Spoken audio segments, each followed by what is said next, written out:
efecto da mitoxina como se fuera um iceberg. ¿No? Tenemos la punta donde uno puede mirar y es fácil cuando tiene un vómito, cuando tiene un aborto, etcétera. Tú fácilmente relaciona con la presencia de micotoxina. Ahora el problema es el subclínico, ¿no? Esta parte por debajo de la agua, del iceberg que no miramos. E às vezes aí a micotoxina pode quedar por muito tempo em níveis medianos e baixos, causando efeitos negativos da produção, pero que o produtor não é capaz de mirar.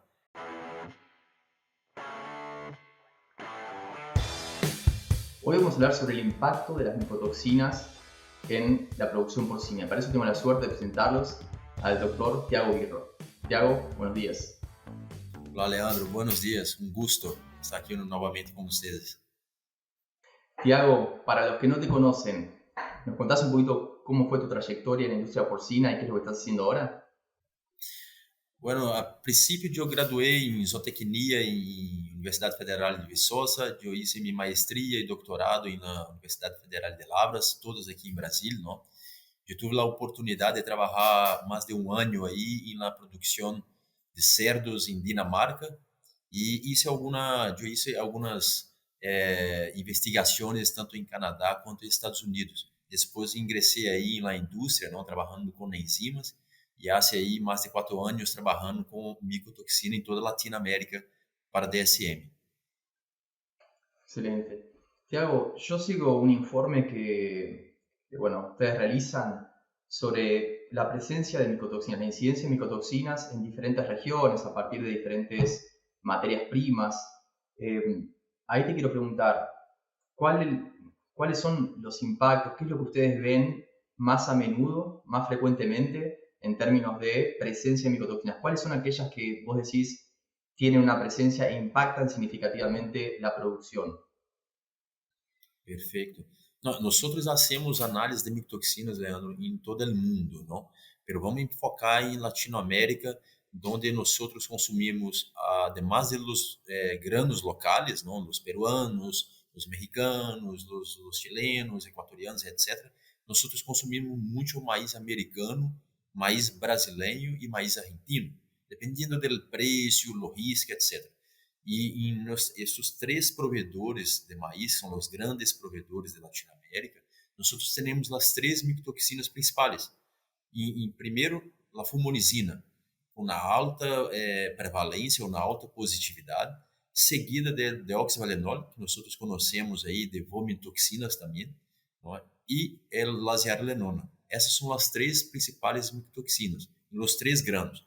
Claro que se vamos para o maíz americano, nós vamos entender, por exemplo, mais deoxivalenol que o maíz argentino, historicamente falando. O maíz argentino, de los 3, é o que tem melhor perfil de contaminação entre todos os provedores. Está muy bien.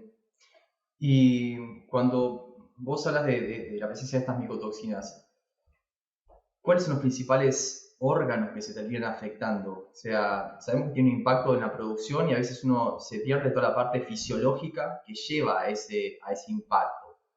Empecemos por eso, por qué órganos afecta mayoritariamente. Perfeito. Vamos enfocar aí nas 3 principais micotoxinas, não? Porque se vamos falar de todas as micotoxinas, vamos quedar aqui todo o dia. Por exemplo, a aflatoxina, nós sabemos que afeta o hígado, temos o hígado pálido, etc.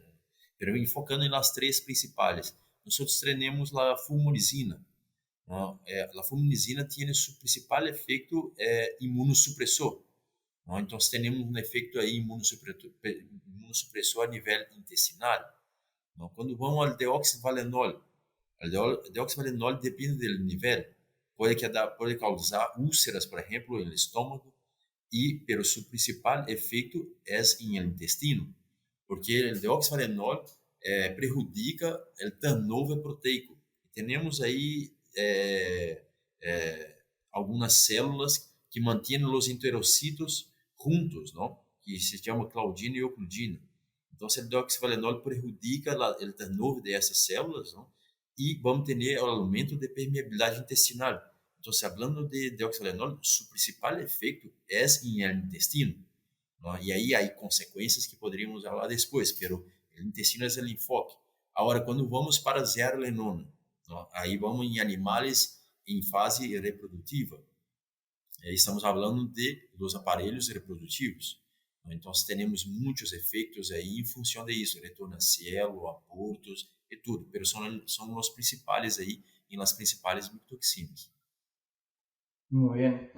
Tiago, cuando hablamos de muchas enfermedades, muchos agentes etiológicos, vemos que sabemos lo que causan a nivel clínico, pero también sabemos que a nivel subclínico tiene un impacto muy significativo cuando uno lo piensa porque no lo detecta.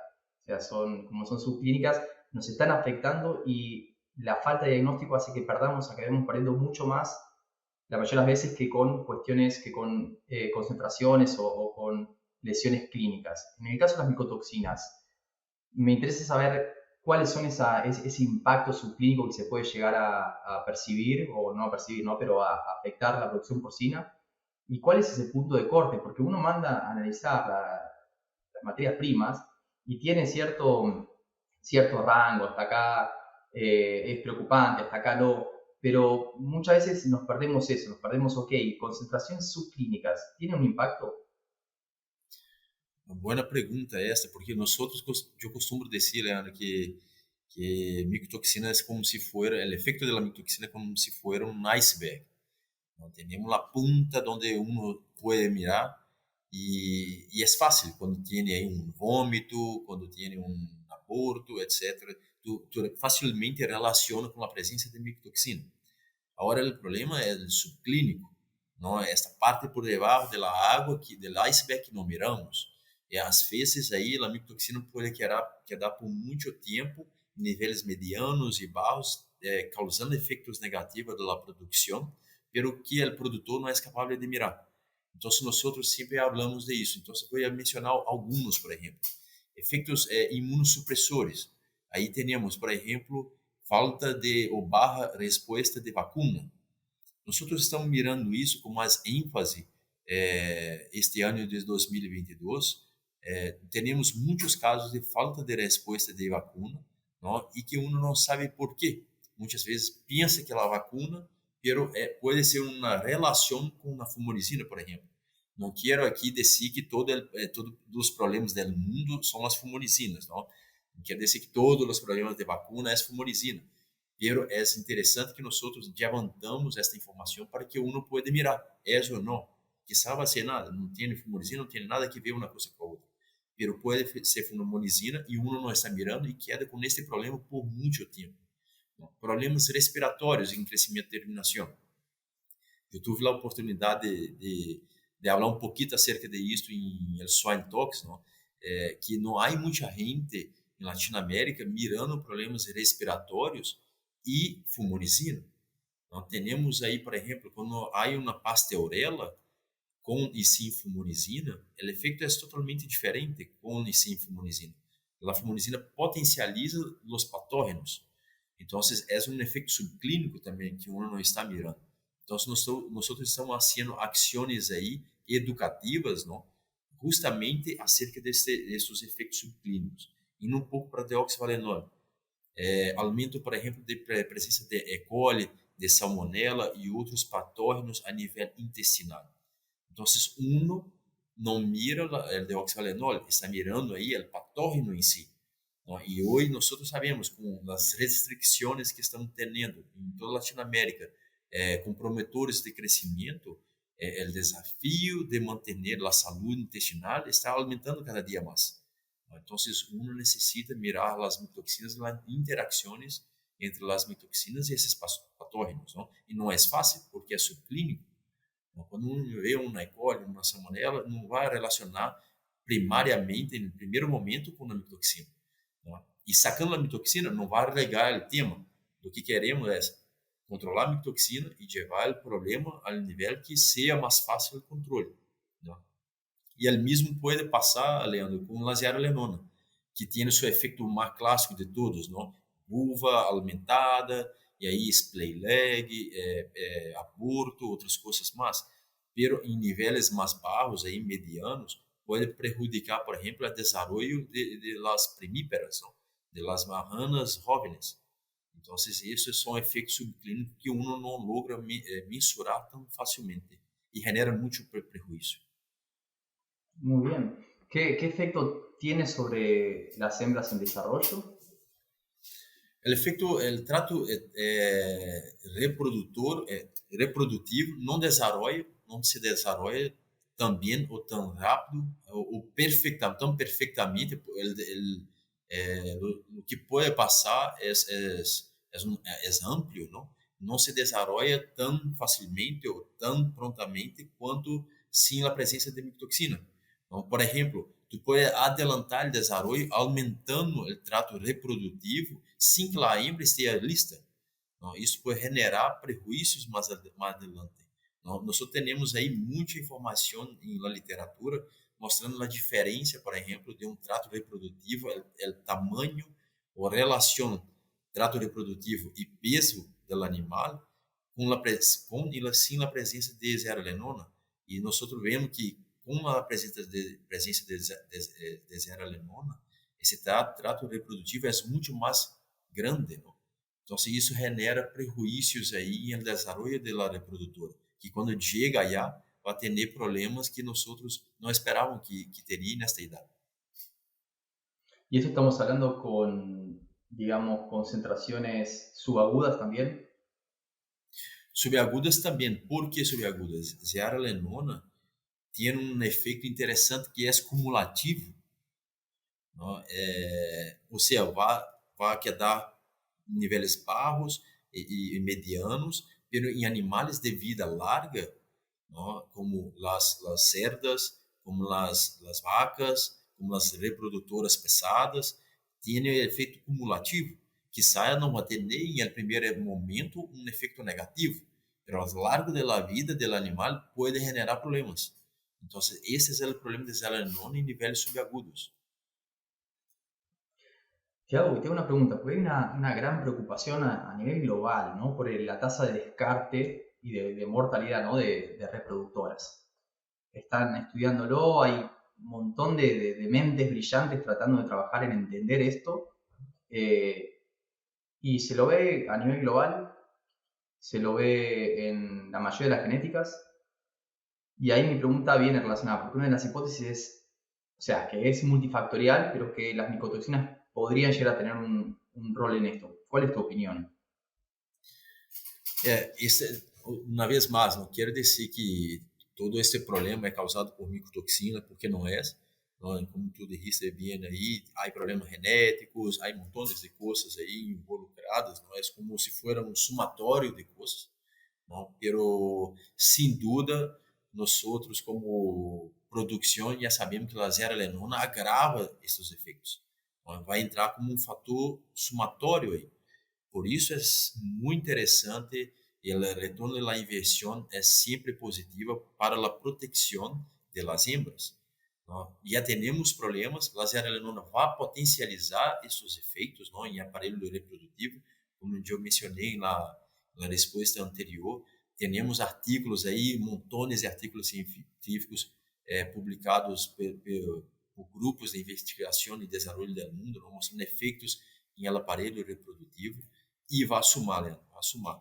Então, o controle da zearalenona para as hembras é necessário e é positivo. Eu mencionei, não sei, antes, nós hicimos um cálculo muito sencillo. Augusto Reck, Joe Augusto é técnico latam de DSM, não? Trabalhou 20 anos aí na produção de cerdos, e nós ponemos na ponta do lápis aí crise de micotoxina de zearalenona. Pusimos aí, elegimos 2 semanas em todo o ano. Não? O prejuízo que poderia generar em termos de prolapso, em termos de perda de desempenho, em termos de abortos, ou seja, descartes aí, quanto custa levar uma hembra até o momento reprodutivo, não? Com alimento, com instalação, mano de obra, tudo isso. Nós chegamos à conclusão que 2 semanas o ahorro que uno vai ter é mais grande que o gasto, que o custo por proteger todo o plantel durante todo o ano. Então, o valor agregado da hembra é muito grande e vale a proteção. mesmo que não seja o único efeito, não? O efeito sumatório que vai levar é tremendo. Cabe aclarar que cuando uno analiza las causas de descarte en los datos reproductores, no uno, ¿no? Pero cuando ve los análisis ya realizados por expertos, ve que hay problemas desde locomotores hasta prolapsos, ¿no? Hay un aumento de la incidencia de prolapsos en el plantel reproductor y por eso hacia ahí va mi pregunta. ¿Cuál es la participación de las micotoxinas, de la seralenona en este aumento de incidencia de prolapsos? Inclusive, é interessante porque tanto o prolapso vaginal como o retal pode ser causado por zearalenona. Não somente por zearalenona. Nós sabemos que uma mala fibra, por exemplo, pode causar prolapso retal. Não? Então, nós trabalhamos com diagnóstico diferencial porque nós não queremos ser a pessoa que sai por aí dizendo zearalenona é a causa de tudo. Não porque não é. Então, pero tiene efectos, ¿no? En los prolapsos. Nosotros hacemos las investigaciones, el diagnóstico diferencial, porque puede ser diferentes cosas, pero incluso zearalenona. Y es común. Y la parte feliz que nosotros tenemos es que nuestros clientes, cuando empiezan los prolapsos, Leandro, ya nos llaman. Mira, nos ayuda a detectar este problema, porque puede ser zearalenona. Puede no ser, pero puede ser. ¿Qué hacemos? ¿Cómo hacemos? ¿No? Entonces, la zearalenona puede llevar a esos prolapsos, incluso en el cálculo que nosotros hicimos, utilizamos artículos aí ou dados promédios de quanto la zearalenona pode causar de prolapso, ¿no? Tanto retal como vaginal, para ser o cálculo de ouro. Pero de volta, não é o único, pero pode causar e causa. ¿No? E nós devemos chamar a atenção, Leandro, para uma coisa. Muitas vezes não temos a micotoxina igualmente distribuída no alimento.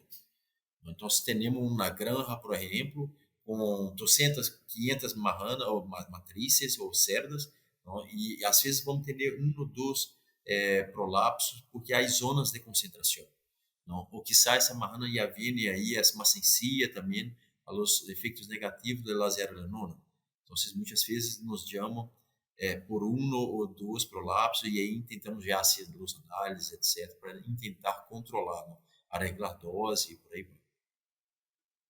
Lo complejo de este tema es que cualquier signo clínico que uno ve, por lo general es súper multifactorial. Cuando uno habla de descarte o mismo de prolapso, es multifactorial. Cuando uno habla de una baja tasa de crecimiento, que puede ser, no sé, podemos hablar de fumonicina, la aflatoxina, pero también podemos hablar de otro montón de cosas. Entonces ahí es donde cada uno tiene que hacer su parte y ver qué tipo de seguro, qué tipo de acción puede implementar como para tratar de cubrir por lo menos uno de los factores de toda esta ecuación, ¿no?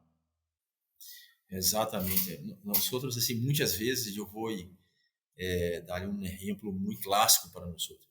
Eu trabalho em toda a Latinoamérica. Então, eu trabalho com uma equipe técnico, equipe comercial de todos esses países.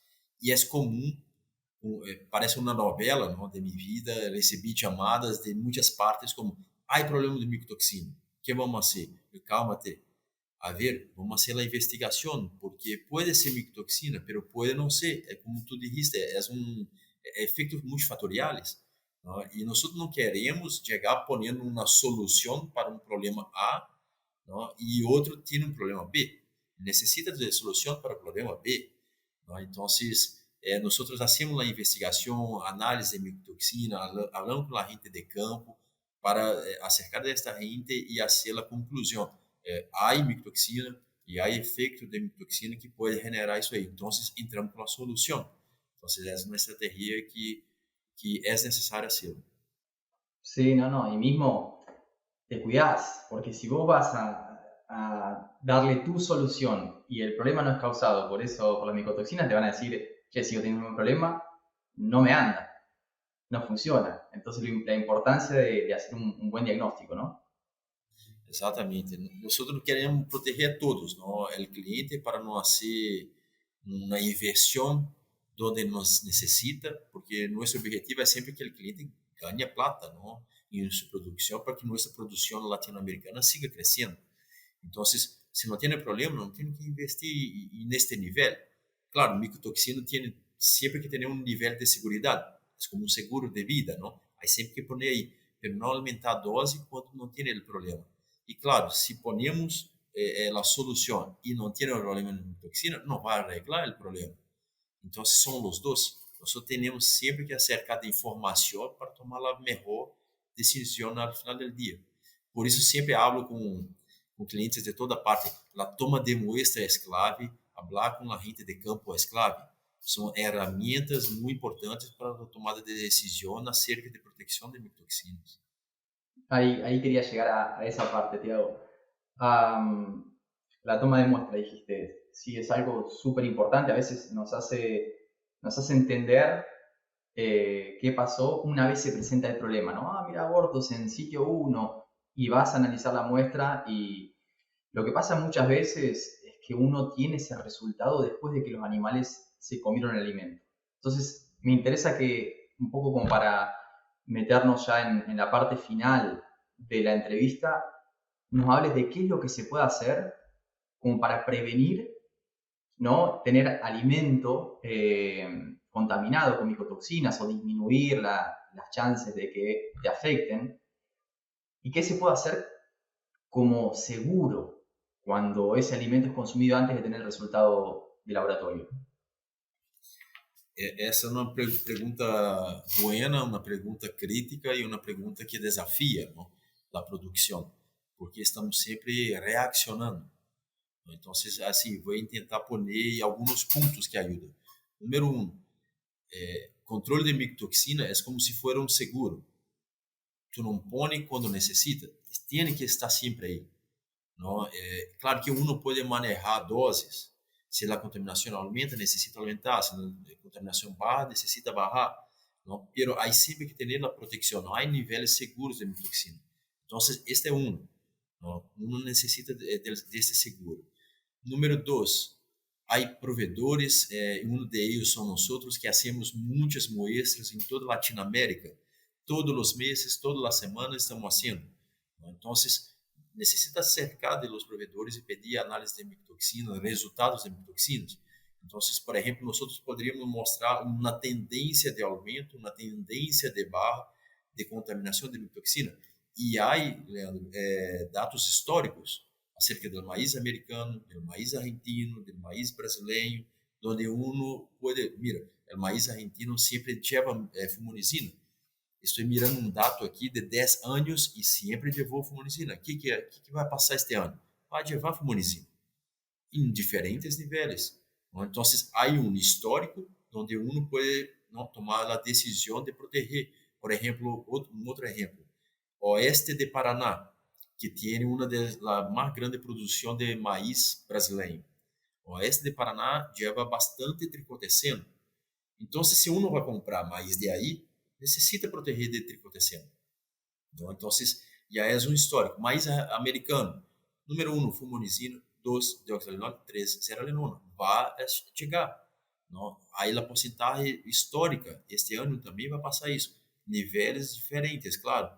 Não pode ter 1.000 de um, 800 em outro ano, 1.200, isso varia, mas vai ter. Então, histórico é o número 2. Nós estamos tentando ao máximo fazer toma de muestra em puerto de origem. O que quer dizer isso? O maíz americano que sai do cinturão do maíz, não? E vai escoar para a Latinoamérica via New Orleans, creio que não somente para Latinoamérica, para todas as partes que Estados Unidos exporta, sai por aí, não? Pero tomamos muestras em el puerto de New Orleans e analisamos em Estados Unidos, e muitas vezes temos o resultado em 5 hasta 8 dias. Não? Ou seja, este navio leva 20 dias hasta que chegue em um país, não? E já temos o resultado. Então, esta é outra estratégia. Agora, quando chega em la granja e uno não tem todo esse conhecimento, a única coisa que pode fazer é reaccionar, não, em el primeiro momento. Mas há uma coisa que nós também falamos. Se tu tens um problema, vamos tomar análise de ingredientes, vamos tomar análise de amostras de ingredientes, muestras de alimento e fazer nos análises. E fazer a conclusão. Quizá, Leandro, o problema já passou, mas a experiência se queda. Então, na próxima vez que passar isso, o tipo já vai saber, isso pode ser micotoxina. Já havia há um ano, já havia há 6 meses. Quando passou isso, foi micotoxina.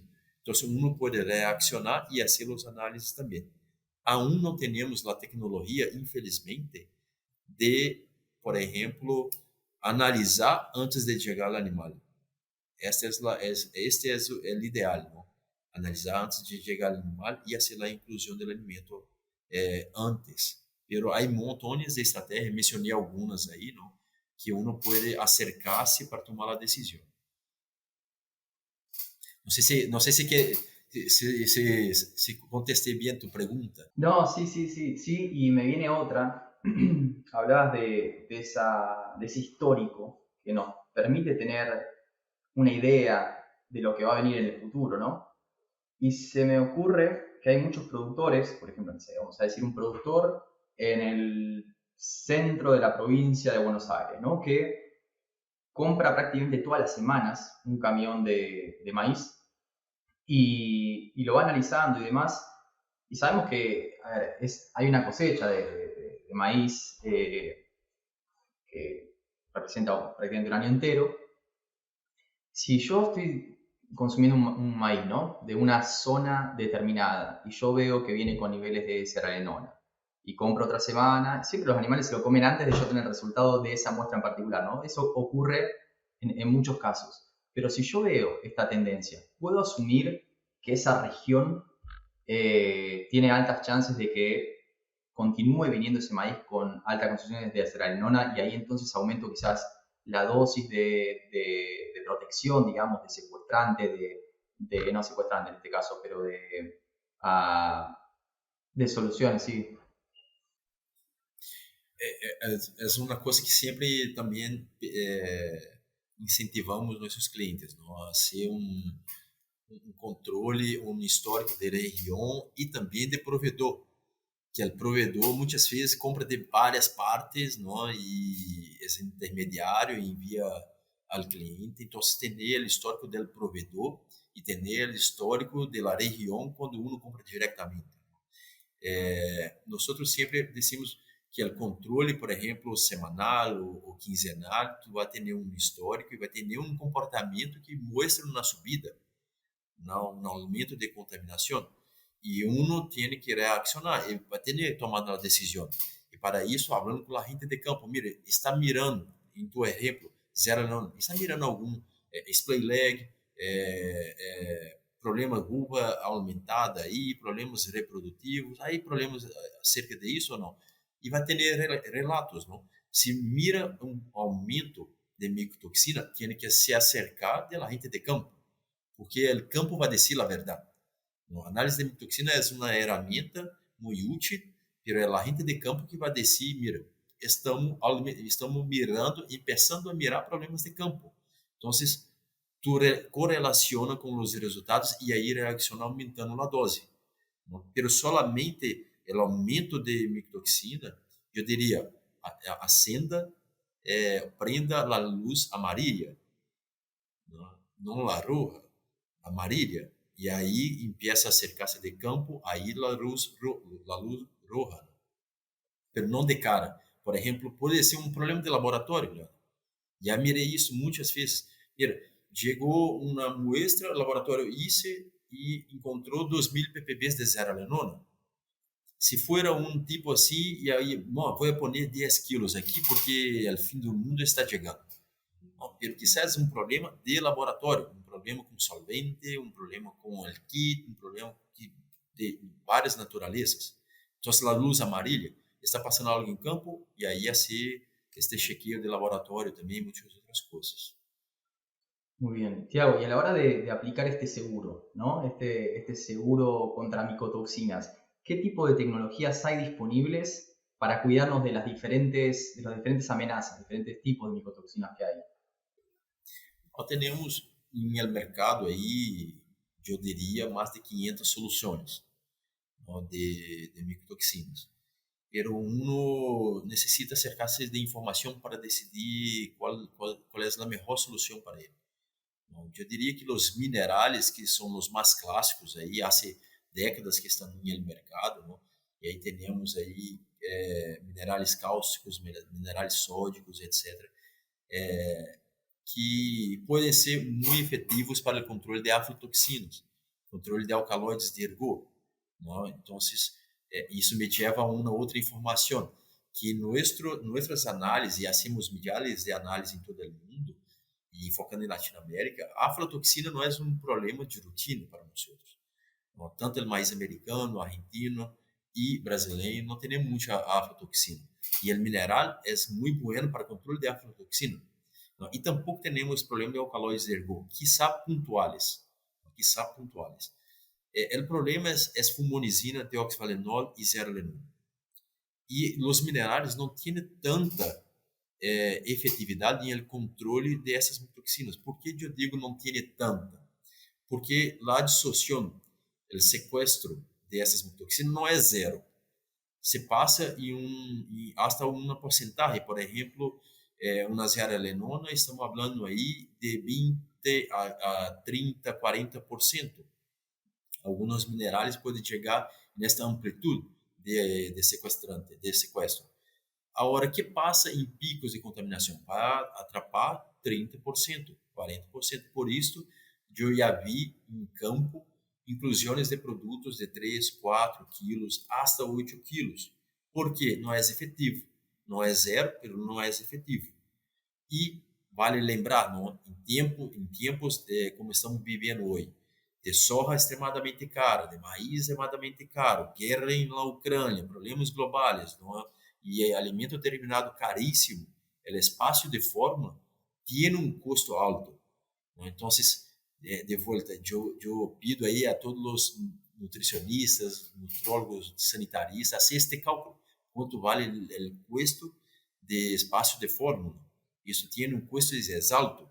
Não podemos chegar em algumas partes, varia muito de parte a parte. Não vai dizer um número, porque em México pode ser uma coisa, na Argentina pode ser outra, em Brasil pode ser outra coisa, pero tiene su costo. Então, poner 8 quilos, 4 quilos é muito alto. Además de poner esta inclusão, pode sequestrar, há risco de sequestro de vitaminas, minerais, aminoácidos, promotores aí como antibióticos. Então, nós aí quedamos fazendo cálculos aí 2, 3 casas depois da coma, com uma extremada precisão aí em formulação, pero pone essa inclusão, desbalanceia muito depois em campo. Então, o que nós hicimos, Leandro, foi desenvolver soluções que sejam extremadamente efetivas e uma inclusão barra. Por que a inclusão pode ser barra? Não é que o mineral é extremadamente efetivo. Nós desenvolvemos enzimas. E enzimas, você sabe, por exemplo, na fitasa entra 50 gramas por tonelada. Superdose entra 100 gramas por tonelada.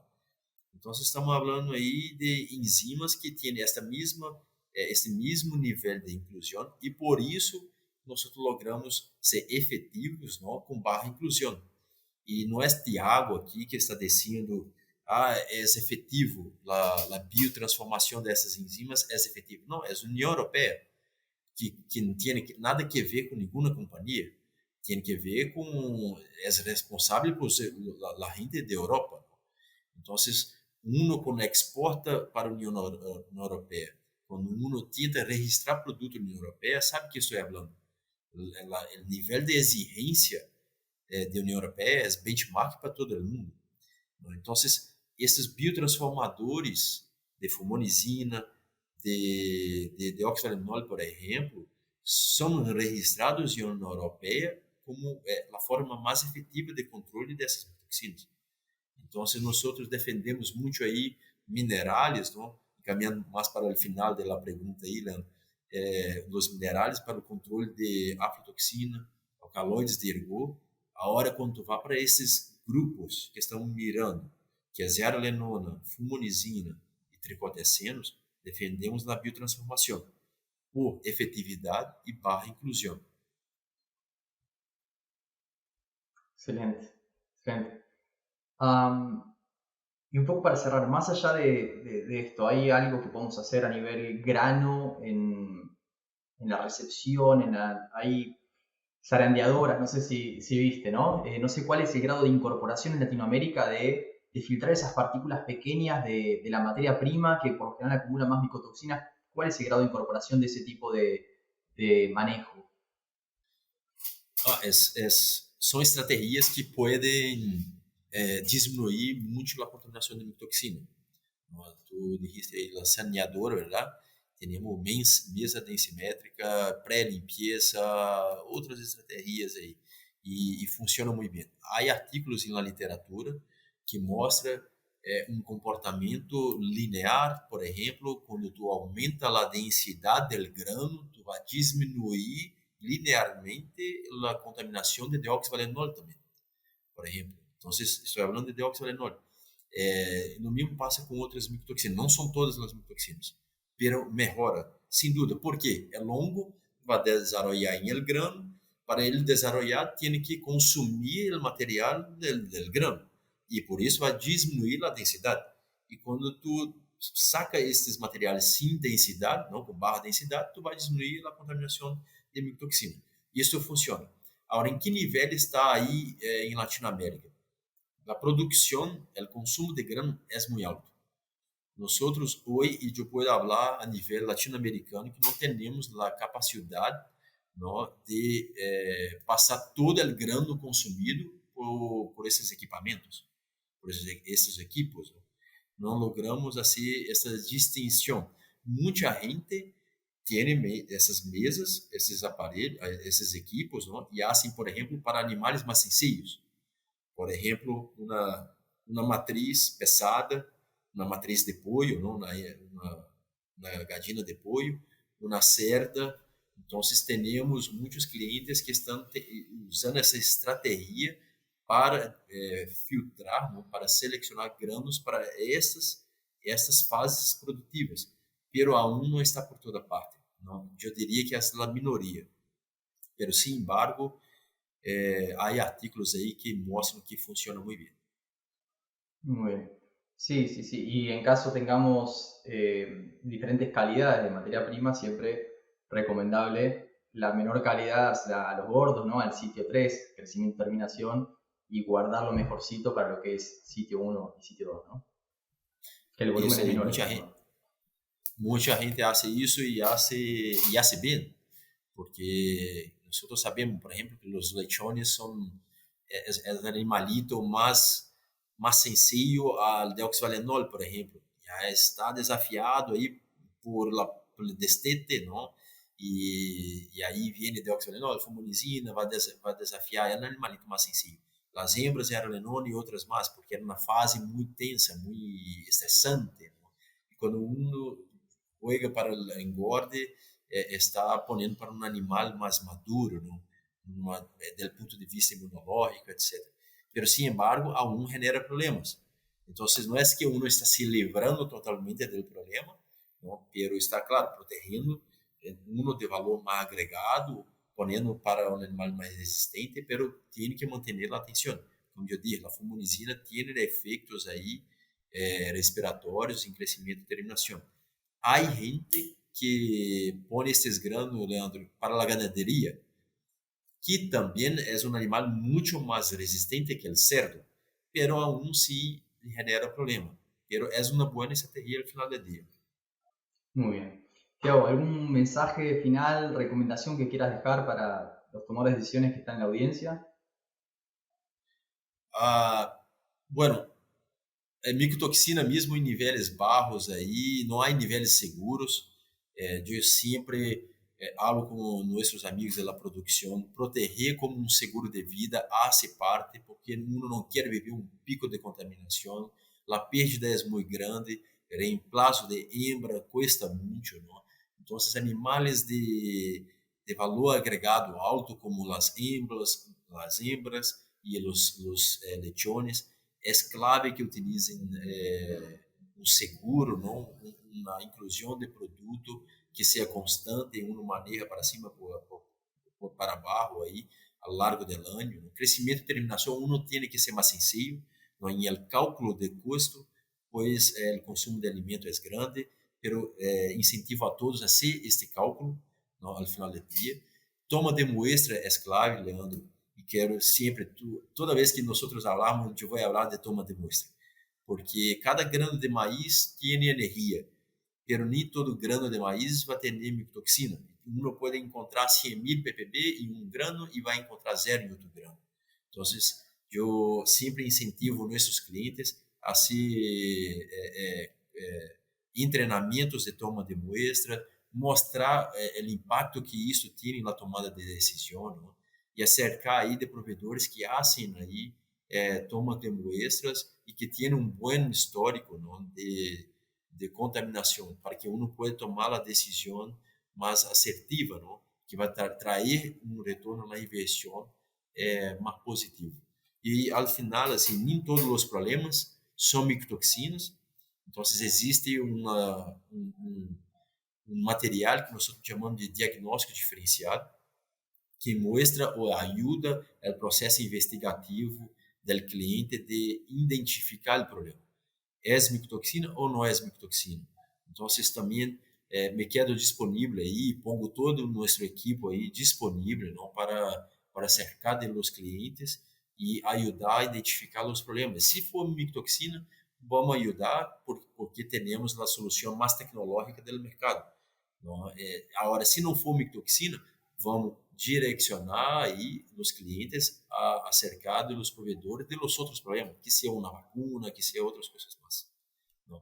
E agradecer a ti aí por espaço, não? E agradecer a todas as pessoas que estão nos escutando aí, pela oportunidade de compartilhar um pouco do tema aí que nos genera muito prejuízo, que são as micotoxinas. Gracias a vos, Thiago, por participar en Cerdocast y por compartirnos toda esta información y tu experiencia, sobre todo. Muchas gracias. Muchas gracias. Un abrazo, Leandro.